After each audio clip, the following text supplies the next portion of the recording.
So a comparative rarity, an evening stream for me, but it's been a crazy old week. And if I don't get on tonight, then we're not going to get a live stream this week. So I wanted to make sure we had some content out there at the very least, apart from anything else. So why I've been quite so busy this week? Well, a workshop week, apart from anything else, one of our quarterly workshops, myself and Rod Turner, and due diligence was the subject matter. And the irony of the due diligence was not lost on us, given that we didn't do due diligence on when England's World Cup fixtures would be. So we didn't quite have as many people as we normally do, but of course we made the most of it. It was nice to have a smaller and more intimate audience for once at one of our workshops. It was our 11th workshop we've run so far. We've already planned our 12th. There's a link in the show notes for that one. That's going to be in Manchester. And we'll be making an exciting announcement regarding sponsorship of our workshop in Manchester. So please stay tuned for that one. We've got some extra value to add to everybody there, we hope, apart from anything else. But what are we going to be talking about today?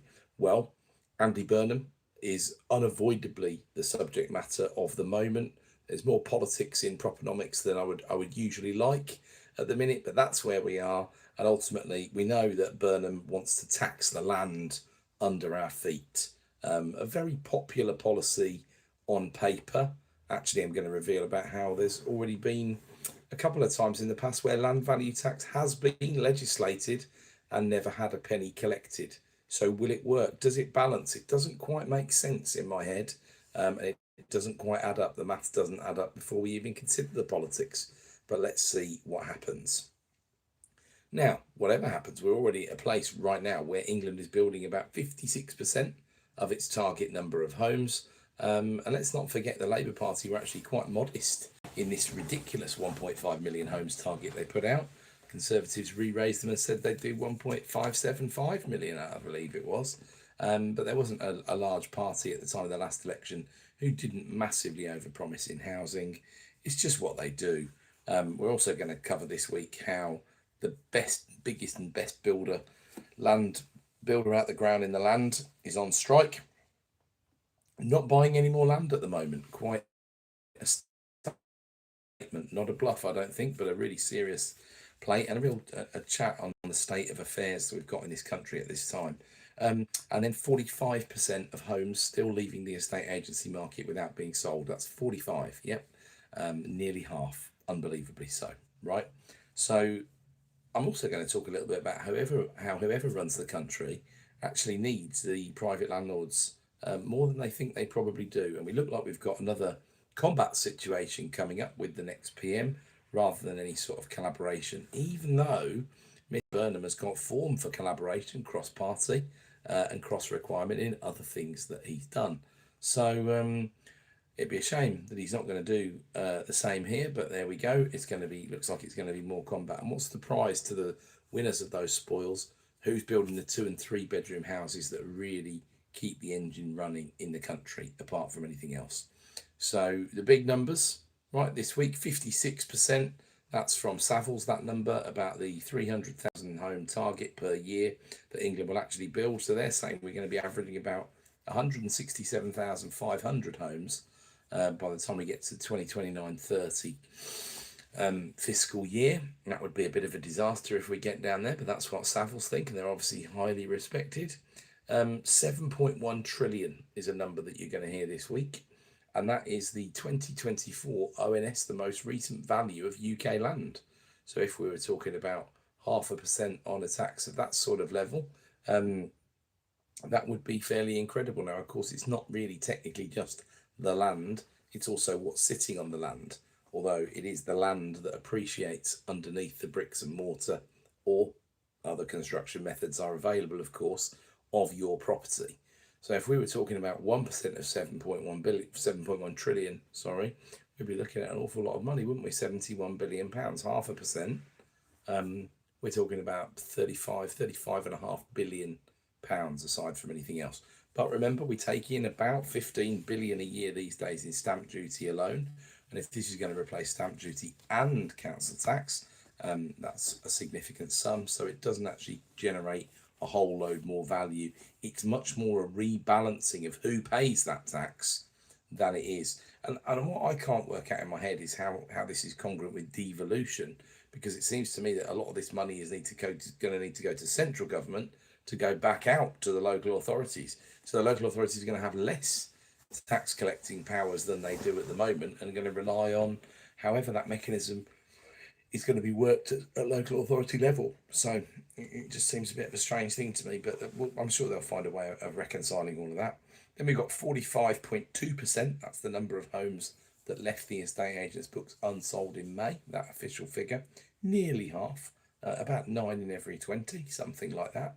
3.97%, that was where we closed on the swaps. We got under that 4% handle. That was last Thursday. Good news, because we haven't been under that 4% handle for some time. Brings that sort of 5.8, 5.7% limited company 5-year fixed money back on the table. And then 349 days is my other number of the week, and that is the median time to decide a major planning application.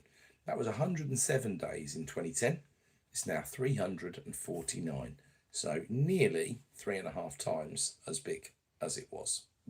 Absolutely ridiculous, right? So primary subject is going to be this land value tax, but also Mr. Burnham has been snipped and clipped and all the rest of it, talking about compulsory purchase. He kind of related this to category 1 hazards. Landlords refusing to fix problems would have their properties compulsorily purchased by the local authority. They do have CPO powers. Of course, he wants to make them a lot stronger. Again, this seems to be a kind of rhetoric / what world does Mr. Burnham live in? Because ultimately, at the moment, if he was to go out and price this correctly and say, for example, to private landlords, we're making offers to buy properties at 86 pence in the pound, to pick a figure out of not quite thin air. It might have to be 90, it might have to be 92, blah, blah, blah. Or even at a lower price, but said there was no capital gains tax to be paid. I think you'd find that the local authorities would be absolutely knocked over by people willing to sell properties to them. It's a horrific time to be a landlord. It's just got harder and harder and harder. And this land value tax, or the threat of it, really could be the straw that breaks the camel's back. Or just, once again, the spectre that we saw in 2024 before Rachel Reeves' budget, capital gains tax is going up to 40%. Is it? I don't know. Is there going to be a re-engineering of capital gains tax is probably the question we should be asking, because what is CGT? Well, it's not an income tax. It's more of a wealth tax, although it's happening on a one-off event that you get paid. But really, we should distinguish between different types of CGT, because it might be that we make a capital gain by selling shares in a public limited company. Okay, so we've owned the shares for 10 years. They've gone up by 100% in value. So of that 100%, we're going to pay, at the moment, probably a 24% tax bill, right? So obviously, if we're a lower rate taxpayer, we'd pay the 18%. We're going to pay a 24% tax bill. Imagine if that was to go to 40 or 45%, that really would be quite significantly different. Is that fair? This is where you'd have an argument, because the Keir Starmer side of the argument would say, well, you haven't worked for it. You've invested in something. You didn't do anything really. Of course, we would fairly push back on that and say, well, you took some risk, didn't you? Yeah, but you didn't do any work in the Starmer world of things, especially if you held the shares for a long time. You haven't rebalanced them. You've just considered them as part of a portfolio. So maybe he's got an argument there. It's not an argument I particularly like, but let's be as charitable as possible and steel man the other side rather than straw manning it, right? Okay, so what about if you have taken your own company from a value to another value over the same 10 years? And let's say you started with 100 quid and now your company's worth 100,000 quid. Okay, and you sell the shares in your company for 100,000 quid for what it's worth. So you've basically made a profit of 100 grand. Should you pay the same amount of tax as what anyone would pay on the capital gains in the PLC shares that they've sold? Well, you don't. This is why Entrepreneurs Relief was phased in and has been phased out since, but now called Business Asset Disposal Relief. You would pay 18% under the current regime. in terms of the sale of those shares. So you would get a lower rate. It doesn't really feel like a 25% lower rate, because going from 24 to 18, you are getting a 25% discount. It doesn't really feel like that's enough to me, to be honest with you. And perhaps that is because I am an entrepreneur and I don't feel that to be particularly safe. But to argue that you haven't earned the money there is kind of ridiculous, in my opinion. You've kept it within the company. You've only really got paid at the end. Perhaps you have had a nice salary or dividends or whatever on the way through, but nonetheless, it seems like a world apart from the people who've just bought the shares in the limited company. So how about the property asset, right? Well, what about it? Have you got to consider what mortgage you've got when you sell it? Well, you've got to consider it, but it doesn't make any difference for the capital gains tax calculations, right? So hopefully you've leveraged it smartly, it's gone up in value, and let's say we've got that same 100k. Should that be being taxed at 24%? Not sure. Again, is there a third different tax rate there that might apply? Should there be a higher rate for that because it's property? I certainly wouldn't argue towards that compared to the PLC share. But also, it just depends how much you want to discourage people from property ownership, or discourage people from, maybe I should say, second home ownership, right? And remember, a second home, I don't mean landlords by that, realistically. I mean people who own more than one home to live in. They don't let it out on Airbnb. It's not a business transaction. It's a luxury. Now, the land value tax has mooted this 0.48% that's been in various economic papers over the years. It's the number that keeps coming up. Is that the right number to tax land value on? This would fall on the landlord, not the tenant, to be clear. We should be considering how much stamp duty receipts would or wouldn't be, right? Because the theory is they get rid of stamp duty, they get rid of council tax, the landowner pays it rather than the tenant. Now, of course, I know what you're going to say in the real world. Ultimately, rent goes up in order to compensate for this. And of course it does, but it doesn't go up by the full amount of the land value tax in the real world, right? Not tends to be how taxes work.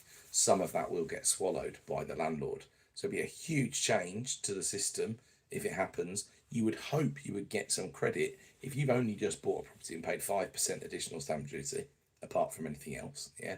Why on earth would you then have to pay the land value tax that's going to make up for the fact that other people aren't paying stamp duty? There is a deep unfairness in there if that is indeed what happens. I would expect there to be some relief.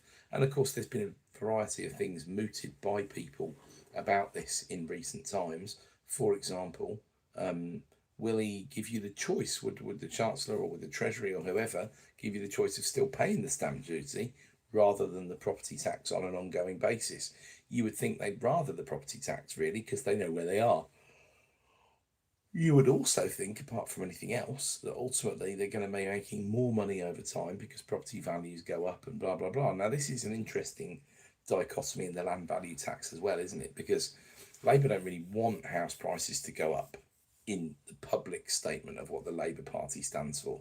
They want and need housing to become more affordable, more accessible to people.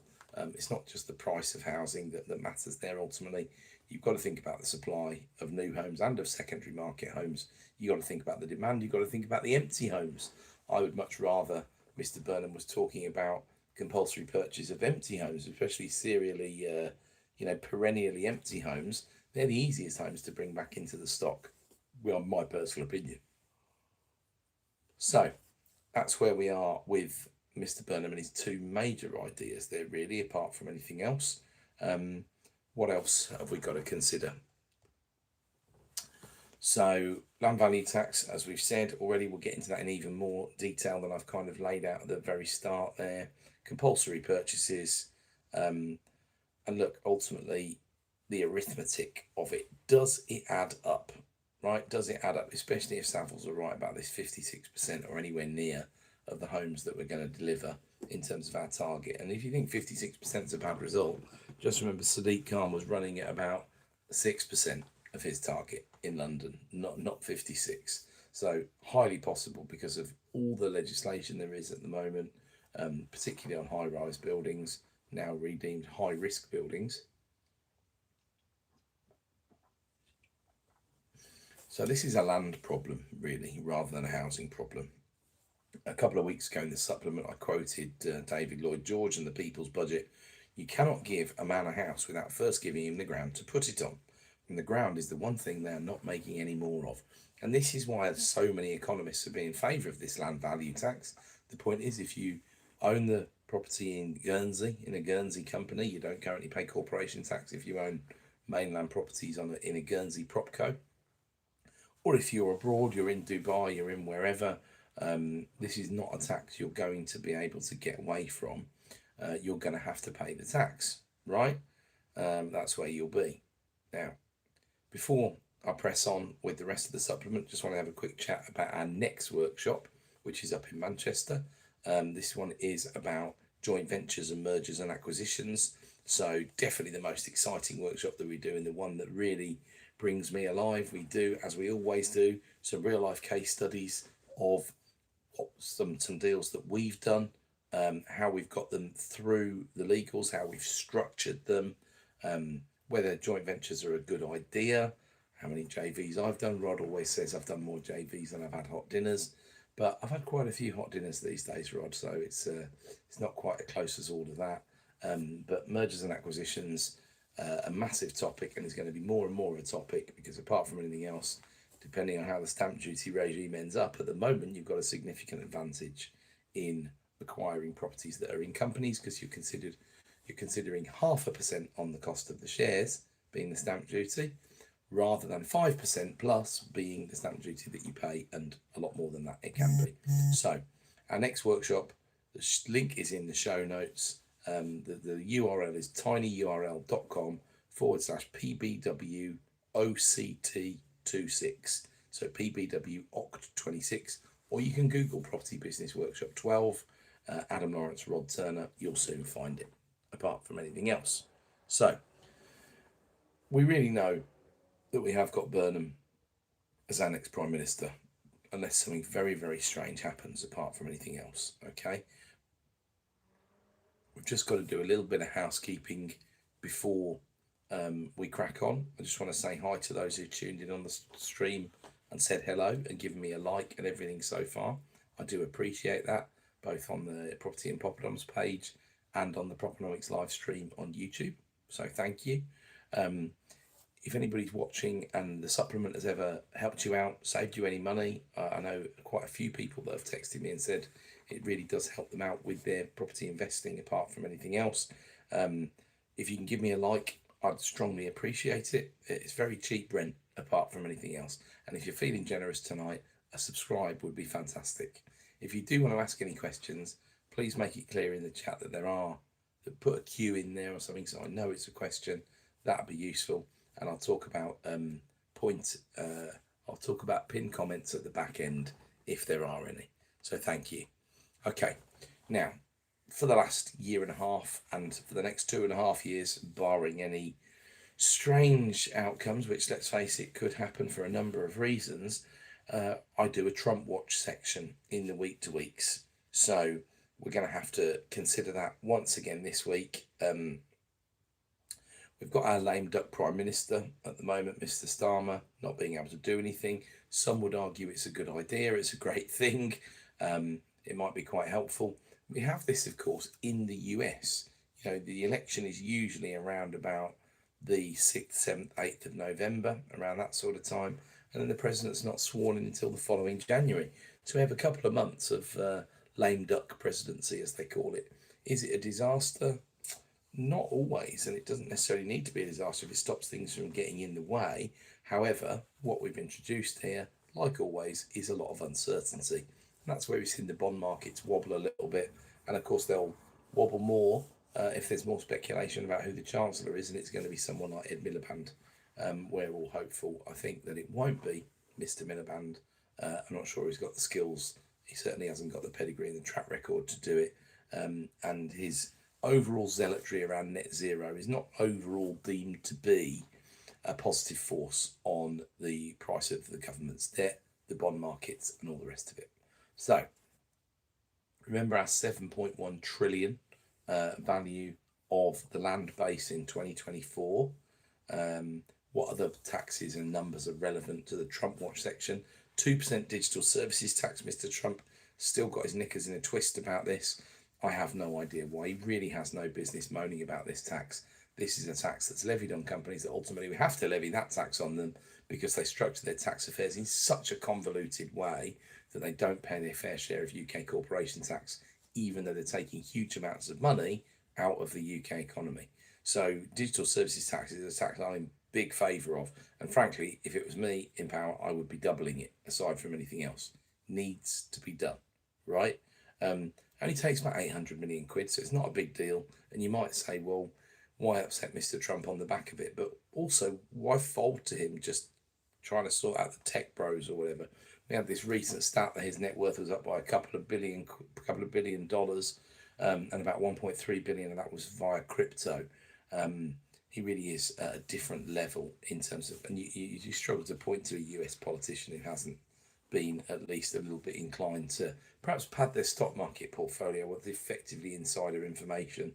Nancy Pelosi's portfolio is very, very well documented apart from anything else. But Trump really has got this stuff at a completely other level. And Trump has threatened 100% tariff on countries keeping a digital services tax. It is a little bit of this in Europe as well. So we know he doesn't like Europe very much. He doesn't like anyone very much, apart from anything else, apart from the USA. These threats, whether they're empty or not, who knows? A lot of his tariff stuff has been shot down in the Supreme Court. I haven't seen or read anything comprehensive about whether this particular tariff would stick. You wouldn't think so, because you would think they would start with the most robust in terms of tariffs that he can put on using executive order, and then go down the pecking order and get weaker and weaker. But who knows? This is what he's saying, and it doesn't help firms with investment and things like that. Which is why I'd be strong and double the digital services tax and say, well, if it happens again, we may have to consider doubling it again. What we'll do is we'll make sure if we lose anything in tariffs, we'll make it back in digital services tax. And that would then ultimately leave Mr. Trump as the one with the problem when you think about it. How about social homes? We've seen 12,198 social homes delivered last year, 1.34 million people on the waiting list. London's entire completed, this is all time, build to rent stock in London that's been completed so far, 62,313. 5.2 million households in the PRS, so BTR is just over 1% of that. That's still where we are, even though build to rent, the concept has been in the UK for over 10 years, and even though these are the social homes that Mr. Burnham is absolutely convinced that he's going to build. Most of the thinking around this, and this is not in any way politically motivated, the right and the left are pretty much in agreement about this, is that the current funding, which has been beefed up by Rachel Reeves, remember, 3.9 billion a year, roughly. It's slightly different from that because there's inflation involved and all the rest of it. But that will build about 18,000 social homes a year. The awkward bit here for the PM-elect and all the rest of the people involved in the project is that most, again, across the political spectrum, people who are in support of social housing say we need about 90,000 homes a year. So we're doing about 18k if we're lucky with the following wind. As I said, we did 12,200 last year, so we're not building anything at a rate of knots at the minute. But if say we could get up to that 18k, we'd still only be at 20% of the target, and it's likely that the waiting list would stay the same, and the spends on temporary accommodation, housing benefit and all the rest of it would also stay particularly high, right? So we know that Starmer fired off his leadership, feels like a long time ago now, it's actually only less than a couple of weeks. He's still technically the Prime Minister. What's Trump already said about Burnham? Extremely liberal and probably of a different persuasion, whatever that's supposed to mean. And ultimately, he always goes back to his deep hatred, really, for Sadiq Khan in these situations, calling him grossly incompetent. Having said that, if you did judge Sadiq Khan by the houses he hasn't managed to build in London, grossly incompetent is probably doing him a favour, to be honest. Absolutely standard fare, though, from Trump on all of that lot. Okay, then back to the land value tax, right? The land doesn't move, there isn't more of it being made, everybody said all of that sort of stuff. As I say, it's land that appreciates, it tends to, hasn't done over the last few years, but it's land that appreciates, not property itself because bricks and mortar are depreciating assets unless you look after them, right, apart from anything else. So is it a reform or is it a raid? Is it just a humongous, because council tax is what we call a relative tax, right? We have this issue around, I wrote a piece and it went up on the Propenomix channel, and on my LinkedIn there is a link to it in the show notes if you're interested, about the real deep dive on the land value tax side of things, and how it would be, it ultimately punishes people in the north in cheaper stock because they pay a higher percentage of the value of their property, and actually a higher net amount, a higher gross amount of council tax than a property in Westminster. So you have a band D, the stat is a band D house, which is in the middle of the scale. This is before we put on the HVCTS, the high value council tax surcharge, right? Before we whap all of that on, you've still got a band D property in Blackpool being more expensive in council tax terms than a band H property, which is the current top band in Westminster, which would be worth multiple millions apart from anything else, if not tens of millions, to be honest with you. So there does seem something deeply unfair about that, but of course you pick on one tax when you've got 180 taxes to consider. Is that fair in isolation? Not necessarily, but you would think that would be, reasonable enough to turn it on its head, right? So if land value tax does replace stamp duty, there's a potential collaborative approach to this, although the landlords will not be happy about the council tax being levied back on them rather than on the tenant, aside from anything else. But if it is a replacement thing, at least we can see that as somewhat collaborative. Otherwise, it becomes combat. And this is where Mr. Burnham's rhetoric has been so far. So when we talk about the compulsory purchase of homes with category 1 hazards in, right, then ultimately, again, CPO, strong language, is definitely on the combat side of things. It's not on the collaboration side of things, is it? So will it happen? As I say, councils already have CPO powers. They very rarely use them. So there has to be incredible pressure applied by central government. And I'm pretty sure Burnham knows this, but he's quite straightforward about it. If they're not good landlords, the state will be a better landlord. That is his socialist tendencies, of course, showing things to the fore. He'll have some big problems explaining away why the standards in the social sector are perennially the lowest in any form of tenure. And that's why there's so many people who would even qualify for a social home who are desperate to be in a private rental property rather than a social home, because they are the ones. Where did AWAB's law come from at the end of the day? Was it from a private sector home? No, it was from a social home, right? So how is he going to make sure that these standards are actually being kept up? What are we going to do if there's a Cat 1 hazard in a social home? Are we going to auction it off to the public? Of course we're not, right? That's not going to happen. So there's this difficulty of actually accepting and dressing up where the standards are or aren't. Where's the social sector ahead of the private sector? EPC, energy performance, definitely ahead, right? Now, the reason why they can't possibly admit that the standards in the social sector are so low might just be something to do with tenant lifestyle, right? They won't allow themselves to admit that. Now, that hoists them on their own petard, because then they've got to admit they're not doing a very good job, aren't they? Because if Cat 1 hazards in their properties, they're not doing a very good job. But of course, like everything with the local authority, I don't expect there to be any pushback, comeback, or any real consequences of any of that.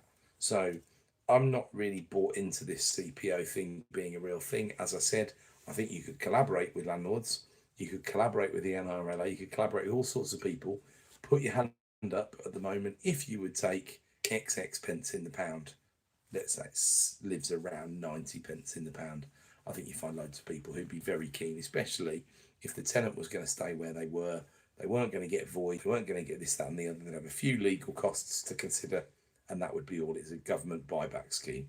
It does happen in certain parts of the country. I've sold houses back to the local authority before in different parts of the country. They normally, the ones I've been involved in anyway, will only take back stock that they bought themselves.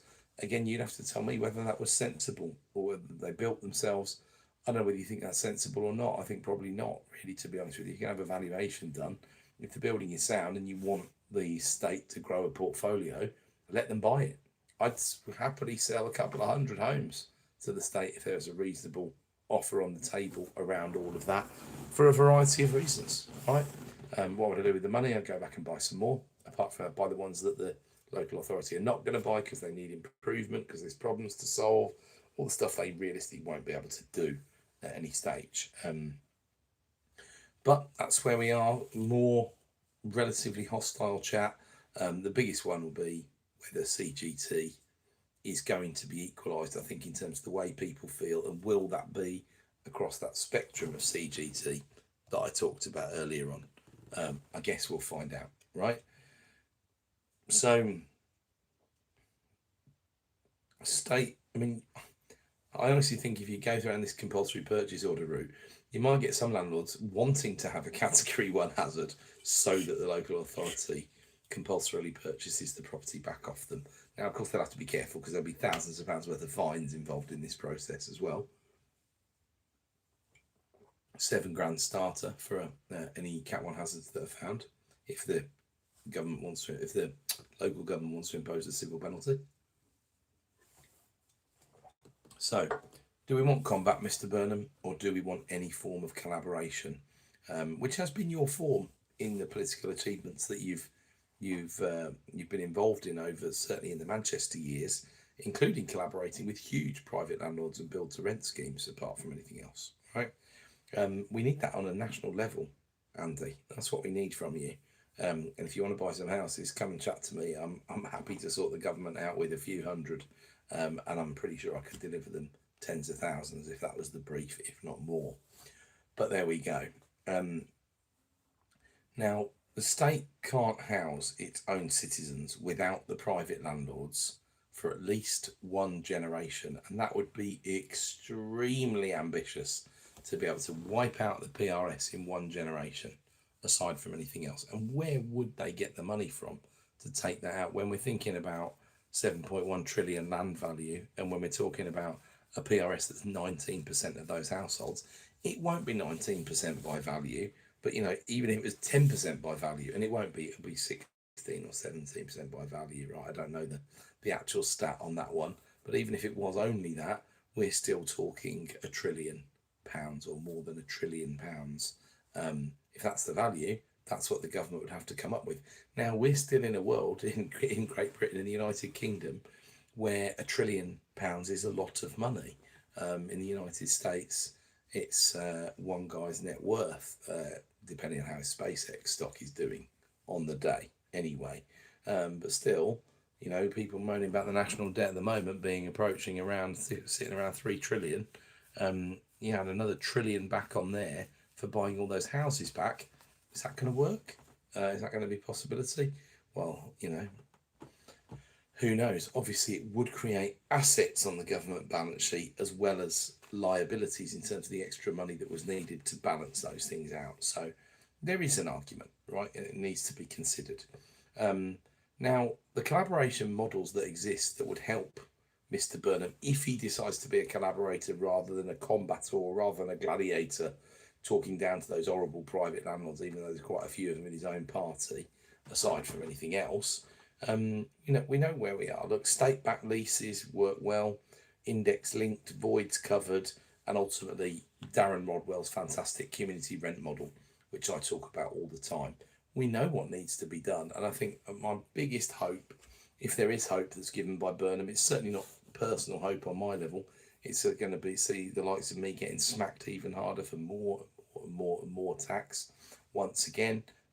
Whether it will break our spirit to be entrepreneurs and all the rest of it, we'll see. I'm sure some people have certainly felt the pressure on that front, and not carrying on doing things that they otherwise would, and not starting businesses and not taking risks. They can just sit and let their money not move very quickly. There was a stat this week, although it's heavily manipulated by one of the economists who is usually busy telling you that everybody else gets it wrong, that was saying that the velocity of money, so how much a dollar moves through the economy, was down over the course of about 20 years. In 1997, it was 2.2 times. 2020, it was 1.2 times. Now, I was the first person to point out, why are we quoting stats from 2020 about the velocity of money? There were lockdowns aside from anything else. So it's a silly cherry-picked example. but you still have got 1.5, 1.6 times velocity of money rather than 2.2 times. So they didn't need to be quite as disingenuous as they were about making that comparison. Now, this potential digital services tax versus tariff kind of threat, there's section 301 of the law that we're talking about.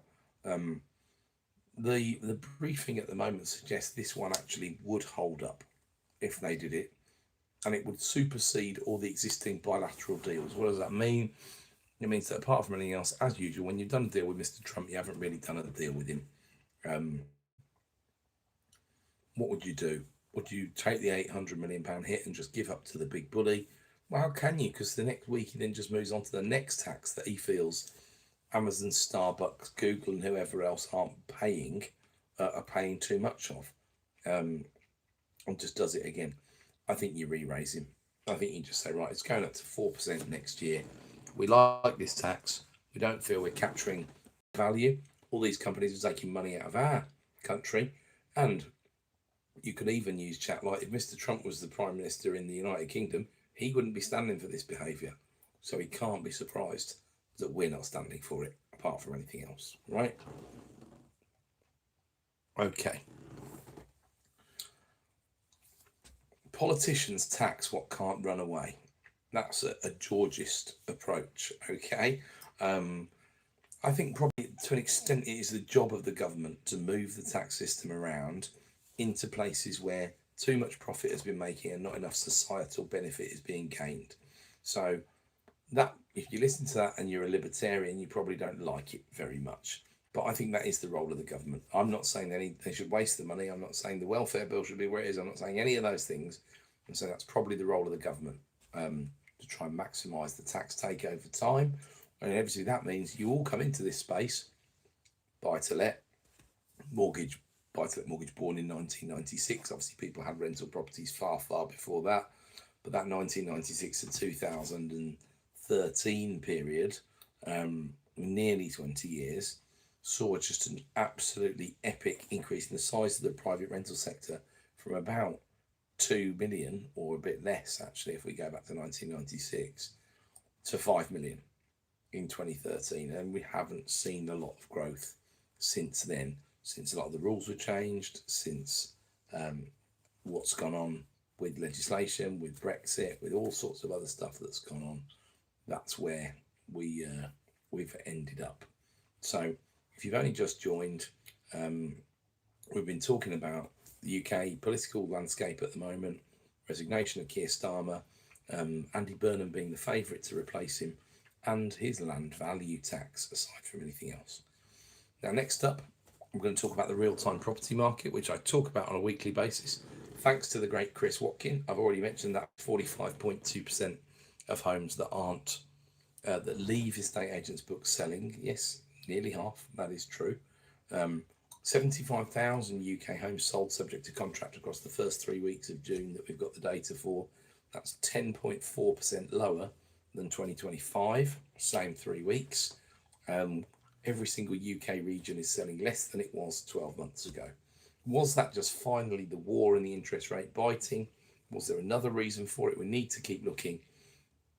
I have seen the fourth week figures, thanks to Chris. He has actually shared them with me, but as I hadn't put them in the supplement, they're going to go in the supplement this week, apart from anything else.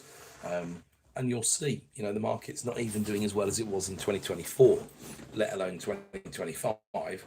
It's still drastically superior to where it was when we were in the doldrums. The bond yields were actually higher than they are today. And we're paying Liz Truss's more on premium, or whatever you want to call it, apart from anything else. So how about supply? Still ramming houses onto the market at 35,000 plus listings per year, and still agreeing fewer than 25,000 new sales in terms of gross sold subject to contract. So you're still adding about 10,000 to the stock a week until you consider the withdrawals and the likes of that, but fairly steady at this time of year. The pricing gap, which I've been keeping an eye on, so that's the average price a house gets listed at versus the average price that it gets exchanged at, that's come back to near the historical norm of 16-17%. It's actually sitting at 18.1 in past week in question that I went through. What about reductions? We're seeing more houses reduced every week than we are that actually get sold. So 25,900 reductions in the third week of June. Fall through rate nearly 23%, 22.8. Not a bad rate for a horrible benchmark, a horrible start. We accept that 1 in 4 deals are going to fall over in the UK. It's a joke, to be honest with you. Now, of course, we've had this reform announced around how buying's going to work, what's going to change. You're going to have a home report style system that you have in Scotland. A lot of more transactions do hold up in Scotland, but they don't have complicated leasehold transactions to consider, which can also be a real spanner in the works if you're looking at buying a flat. Not that common hold is the answer to everybody's prayers. We have lots and lots of issues with common hold in Scotland. It basically all boil down to the same thing. People don't want to pay their share or haven't got the money to pay their share in lower buildings. So you do need to be very cautious with them, apart from anything else. Right. So will this slow down in the real-time property market? And it is a slowdown. How big? About 9% lower than 2025. What will bring this to an end? Well, possibly the end of the World Cup. And I don't really mean the end of England's World Cup. It's notoriously bad time to get stuff done in the housing market when there's an international football tournament on, especially a World Cup. Aside from anything else, England might be out by the time you've seen this video.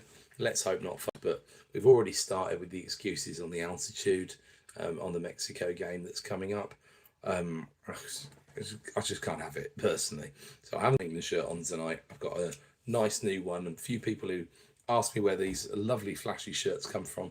The answer is geeksoutfit.com. So give Geeks Outfit a Google. There's good stuff. It does come from over in the States, so it takes a while to get here, but I've got a few other absolute belters to show you over the next few weeks. So don't worry about that. If you enjoy the shirts, give me a like, drop me a comment, give me a subscribe, give me a shout out for having the best tasting shirts out there on YouTube, aside from anything else, right? So we've seen this pricing gap closing a little bit between what gets listed and what gets sold. That's probably a good sign. Apart from else, vendors are getting realistic. Now, if you have to reduce the price of your house within 28 days, you've got a 31% chance of selling it rather than bringing it off the market, right? Now, if you go to 12 weeks and then you reduce it, you've got a 14% chance. So it's really, really ropey, right? What does this mean? You only get one chance to make a first impression, folks. So don't overprice your properties at the moment if you're taking them to market. Price them keenly. Ideally, no reduction needed. Make sure the agent is doing the legwork in his or her contact book to make sure it all happens, right? So Mr. Watkin would look at this when he talks to the estate agent and says, are you just winning instructions or are you winning the right instructions? And it's the same with deals. There's lots and lots of deals you could buy. If you had much, much more money than you do, you could buy every deal that sort of came along that looked anything like a deal. Would that be a good tactic? It depends what the capital could otherwise be deployed in. Ultra high nets tend to get some opportunities and alternatives available to them that we don't even understand exist in the normalized world, apart from anything else, right? So if anybody's seeing any of those pricing gaps locally, make sure you drop me a comment about it in the live chat on YouTube or on the Property and Propenomix Facebook group, and maybe we can have a bit more of a chat about it. So let's just blast through the macro just quickly. What have we seen in terms of prices going up? The ONS said 3.8% increase. Doesn't really feel right, but that's where they are. But April to April, they do recognise in the paper that ultimately there was a bit of a base effect going on. Because remember, last April, what happened? Oh yeah, stamp duty had just kicked back in. So that didn't help because transactions that were taking place in the April were taking place lower, usually because people had chipped them and missed the deadline, or they were preparing for the newer stamp duty. So there is a base effect in comparing April to April, but that's where the ONS were.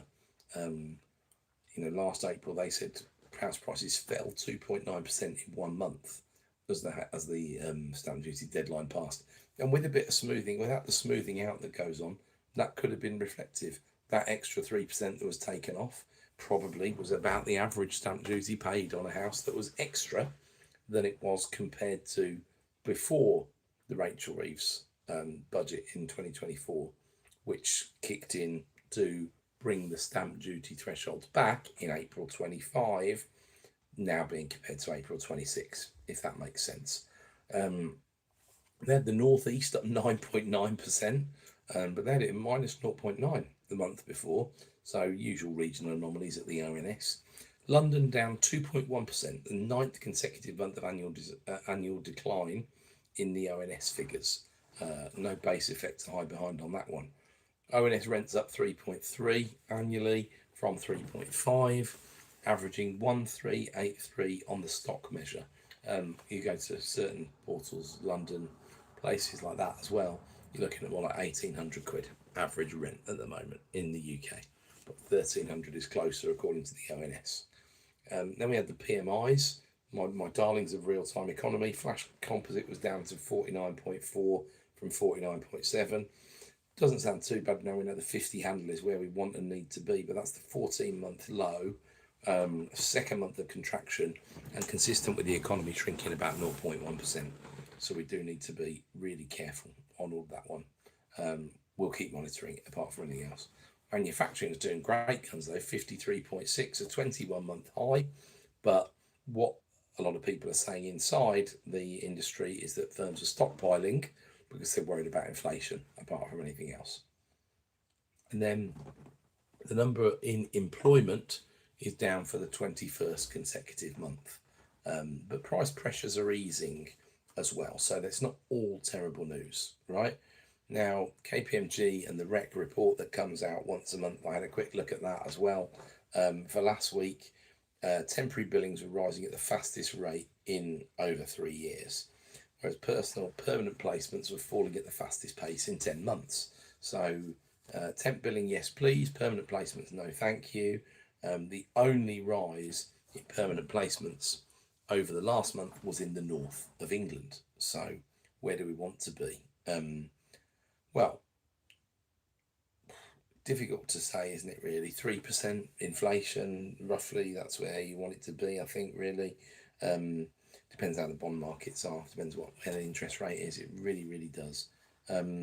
So, let the pedants like me insist until we're hoarse, right? Two housing markets in one country, so the point opposite ways at the moment. But pointing towards each other rather than against each other, which they normally do, in terms of higher price houses genuinely losing value apart from anything else, right? Is this cyclical or is it structural? I would say it's more structural than it is cyclical, but ultimately I could go on about that for a long, long time. I think just catch up with the written version of the supplement apart from anything else. So thanks if you tuned in tonight, folks. I appreciate you. If you're watching on replay, if you're watching on one of the podcast platforms, just drop us a hashtag replay in the comments apart from anything else. Leave some stuff in there about anything you'd like to see me talk about over the coming week aside from anything else.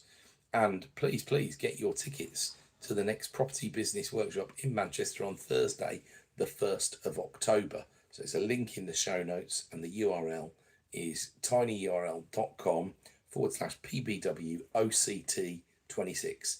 It's about joint ventures and it's about mergers and acquisitions and how to try and make sure you can add some value to your balance sheet very quickly, very sensibly and very well using mergers and acquisitions, and also how you can use JVs to de-risk your own position, but also add value to a partner who wants to be a fireside partner or a passive, a sleeping partner, a silent partner or anything like that.